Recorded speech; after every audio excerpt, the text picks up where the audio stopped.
Денесінде 80 темір бар, тағы бір сарбаз әскерден мүгедек болып оралды. Бұл туралы информбюро ақпарат таратты. Нұрлан Асқарұлы осыдан 1,5 жыл бұрын Маңғыстау облысы Бейнеу ауылындағы 99-116 әскери бөліміне отан алдындағы борышын өтеуге аттанған. Маңғыстау облысына әскери борышын өтеуге барған алматылық Нұрлан Асқарұлы мүгедек болып оралды. 12 мүшесі сау азамат жойқын жарылыстың салдарынан 2 саусағынан айырылған. Бұдан бөлек денесінде снарядтың 80-ге жуық сынық қалдығы қалған. Соның кесірінен сүйектеріне де зақым келе бастаған деп хабарлайды 31 арнаның информбюро ақпарат хабарламасы. Нұрлан Асқарұлы осыдан 1,5 жыл бұрын Маңғыстау облысы Бейнеу ауылындағы 99-116 әскери бөліміне отан алдындағы борышын өтеуге аттанған. Өзінің айтуынша сол кезде Бекет ата полигонында оқу жаттығудан кейін оқ-дәрілерді тасалау туралы бұйрық берілген. Арнайы құралы мен киімі жоқ сарбаздар оны жалаң қолмен жинаған. Біз снаряд теріп жүрген кезде ол бұйрық еді. Берген адам телефонда отырды. Бізге жарылмайтынын айтты. Өзі қолмен ұстап көрсетті. Менің оң қолым қатты жарақат алды. Салбырап қалған саусағым кесіп тастады, деді Нұрлан Асқарұлы. Полигондағы жарылыстан кейін сарбазға қылмыстық кодексінің 462 бабының 1 бөлімімен айып тағылып, Ақтөбе гарнизоны әскери соты 1 жыл мерзімге бас бостандығынан шектеу туралы жаза тағайындалған. Денесінде 80 темір бар. Көп жүрсе аяғы ісіп кетеді. Басқаша айтқанда аяғы шіріп жатыр. 12 мүшесі сау бала жіберіп, мүгедек бала алып отырғанымызға да көз жұмдық. Бірақ заңсыз айыпталып отыр ғой, деді Нұрлан Асқарұлының туысы Назым Өмірзаева.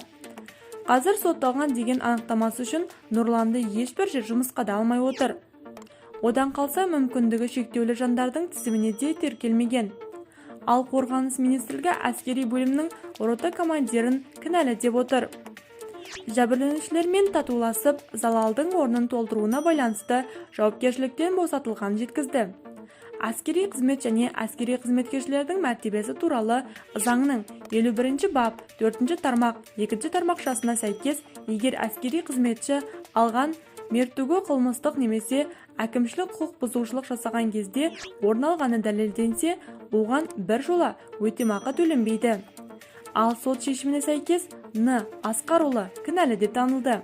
Сол себепті қорғаныс министрлігінің тарапынан оған материалдық көмек көрсетілген жоқ, деп жазылған министрліктің ресми жауабында. 21 жастағы Нұрлан Асқарұлы қазір үйінде.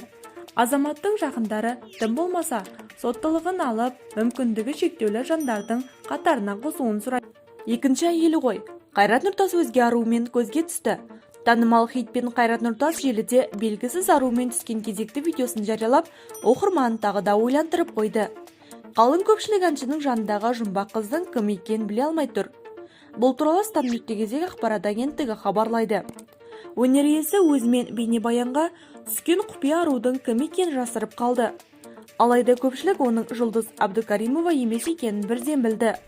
Бұл орайда оқырмандар жазбасына пікір қалдырып, белгісіз арудың Қайрат Нұртаспен қандай қарым-қатынаста екенін топшылай жөнелді. Екінші әйелі ғой, жұлдыз емес деп ойлаймын. Әйелімен ажырасып кеткен бе? Табиғатыңның талқанын шығармасын.